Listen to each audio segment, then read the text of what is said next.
Nous sommes les jeunes ambassadeurs. Nous plaidons en faveur de la génération de jeunes la plus importante dans l'histoire de notre région. Nous aspirons à mener des vies saines et productives.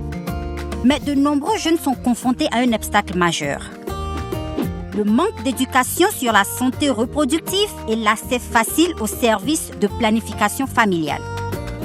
Nos pays se sont engagés à ce que plusieurs millions de femmes supplémentaires utilisent des contraceptifs modernes. Il s'agit d'une étape majeure vers l'amélioration du bien-être et des perspectives pour nos populations, nos familles, nos communautés et nos pays. Et à ce jour, nous avons accompli beaucoup de progrès. Mais nos dirigeants nationaux et toutes parties prenantes doivent faire davantage pour que ces objectifs soient durables.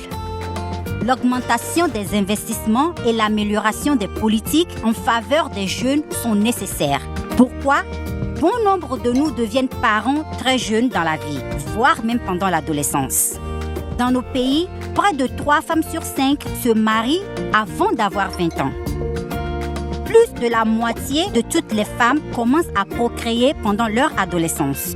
Par ailleurs, parmi les jeunes femmes âgées de moins de 20 ans, une femme sur 7 ou 840 000 déclarent que ses besoins en matière de planification familiale ne sont pas satisfaits. C'est 1 sur 4 parmi les femmes mariées de moins de 20 ans.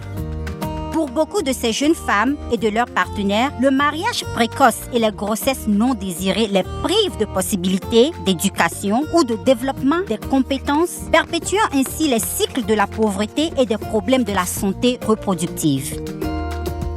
Quelles sont les causes de cette situation?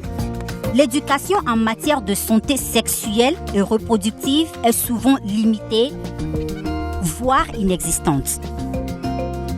Lorsque les jeunes recherchent des informations ou des services de planification familiale, ils peuvent être victimes de stigmatisation pour des raisons religieuses ou culturelles. L'accès à ces services est souvent réservé aux personnes mariées ou à celles qui obtiennent le consentement des parents. Et le coût des services est un problème pour beaucoup de jeunes. Les jeunes ambassadeurs s'efforcent activement de lutter contre ces obstacles. Nous sommes engagés, proactifs et passionnés.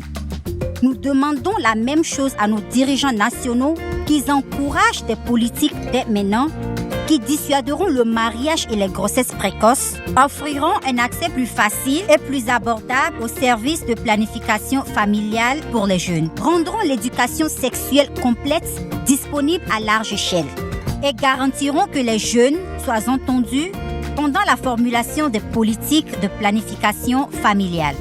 Il faut donner aux jeunes les moyens de mieux gérer et planifier leur vie reproductive afin qu'ils bâtissent un avenir meilleur pour nous tous.